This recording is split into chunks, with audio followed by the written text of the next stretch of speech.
내려가서 14페이지 아래에 연력학 및 열사이클 볼게요. 요즘은 또 이렇게 아주 기본적인 내용을 가지고 박스화해서 나올 수도 있기 때문에 잘 꼼꼼히 보셔야 됩니다.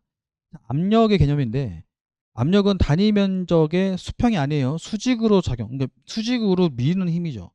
그 힘 또는 무게를 압력이라고 한다. 그래서 우리가 1파스칼, 1파스칼은 A분의 F라 그러죠. 그래서 1파스칼은 A분의 F. 그래서 이걸 우리가 압력이라고 하고, 우리가 이제 절대 압력이 나오는데, 절대 압력은 기본적으로 우리가 대기압을 기준으로 해가지고 플러스 계기 압력 또는 진공 압력을 빼는 거.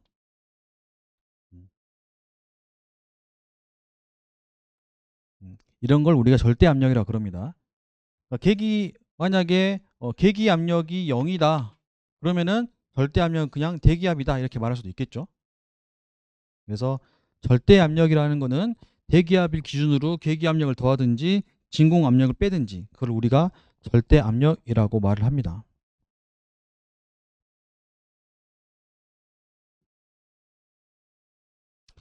이번에 보시면은 계기 압력이 0이면 대기압을 의미한다. 이게 맞는 문구잖아요. 그렇죠? 근데 얼추 봐서는 딱 이해가 안 되지. 그러니까 저렇게 해놓고 계기 압력이 0이면 대기압을 말한 거구나. 맞잖아요. 그렇죠? 그렇게 말하면 이해하시면 돼요. 온도, 섭씨 온도, 화씨 온도, 절대 온도가 있죠. 섭씨 온도는 어느 점이 몇 도? 0도. 끄는 점이 100도. 100등분 해가지고 쪼개는 걸 우리가 섭씨라 그런 거고, 화씨는 어느 점 몇 도?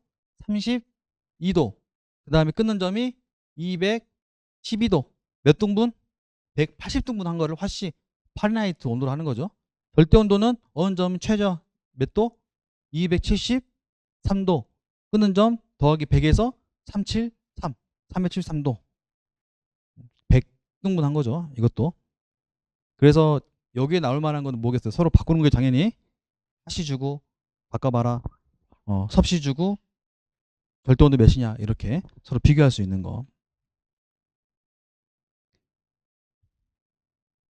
그래서 화씨 2번 보시면 화씨 온도 보면은 화씨가 당연히 5분의 아까 100, 180 그러니까 100등분과 180등분이니까 몇 배 차이에요? 1.8배 차이 나잖아요. 쪼개는 게 화씨하고 섭씨하고 180등분. 그러니까 섭씨는 100등분, 화씨는 180등분이잖아요. 시작점이 뭐 다르잖아. 0도, 32도. 그런 거니까 화씨 온도 보세요. 5분의 9에다가 뭘 곱해?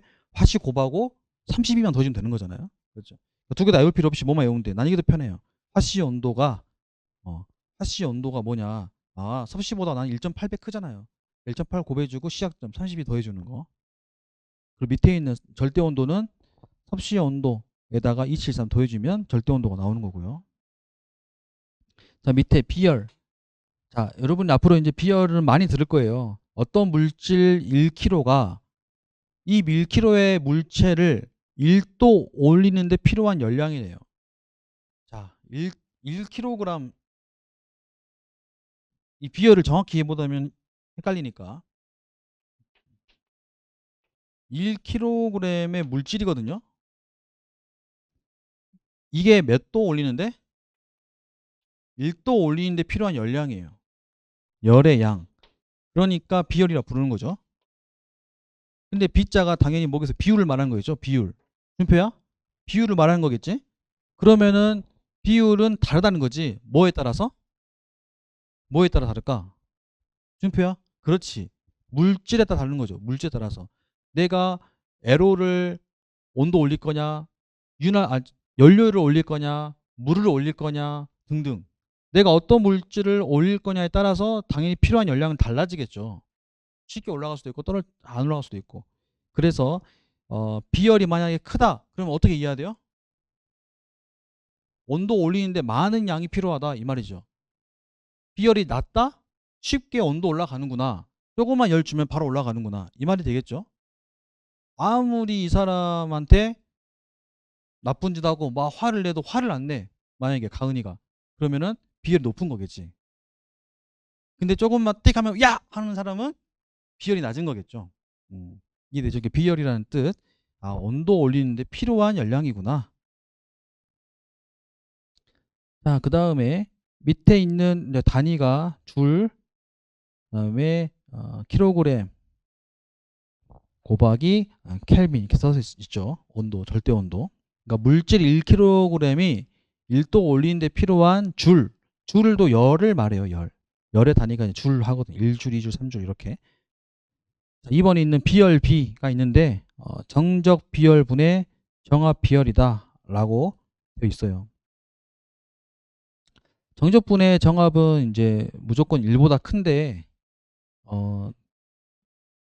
요거는 전에도 설명을 하긴 했지만 좀 뭐 굳이 그런 거 그러니까 그냥 여러분 정적분의 정합 이렇게 이해하시고요. 이게 1보다 크다 일단 이렇게 생각하세요. 나중에 정적분의 정합 1보다 크다 이렇게 생각하시고 이걸 비열비를 합니다. 자, 그 다음 감열, 현열이 있는데 우리가 이제 기본적으로 물이라는 게 증발할 때까지 온도가 올라가잖아요. 그러면 차가운 물과 뜨거운 물이 있죠. 이거는 물은 물이잖아요. 그럼 상태가 안 변한 거죠. 뭐 안 달라요? 온도만 다른 거지. 근데 확실히 우리는 두 개가 온도가 다르다는 걸 알잖아요. 그럼 에너지가 다르겠죠. 그러면 우리 그때 사용하는 열을 우리가 현열이라고 하는 거예요. 감열. 그러니까 차가운 녀석을 뜨겁게 만드는 데 사용한 열을 현열, 감열이라고 하는 겁니다. 이걸 우리가 표현 어떻게 했어요? 물질의 상태를 그대로 유지하면서 온도를 변화시키는 것이다.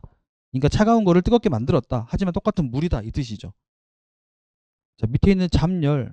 물질의 온도를 일정하게 유지하면서 상태를 변화시키는 게 잠열이다라는 거죠. 예를 들면 물이 0도가 됐어요. 근데 0도에 물이 있고요. 또 여기서 열을 이제 계속 뺐으면 냉각을 시키면 0도에 또 얼음이 되어 가거든요. 그렇죠? 물이 점점 차가워지다가 어느 순간 0도가 되고 그 상태에서 만에서 되는 게 아니라 0도의 물이 뭐가 바뀌는 거예요? 얼음으로 바뀌어가는 과정이 있잖아요. 이때는 똑같은 0도입니다. 0도이지만 뭐가 바뀌어 상태가 바뀌는 거를 우리는 그때 열을 빼앗는 걸 우리는 잠열이라고 표현한다 이거지. 또 반대로 100도가 됐습니다. 물이 100도가 되면은 그때부터 어떻게 봐 수증기가 생기면서 점점 물이 끓죠. 끓게 되면 그 사이의 공간이 그러니까 똑같은 온도는 100도인데 100도가 됐다 해가지고 바로 다 증발하는 게 아니라는 거지. 100도의 물과 증기가 이제 합쳐져 가지고 그 상태가 변해가는 과정이 있잖아요. 그 과정을 우리가 잠열이라 그런다.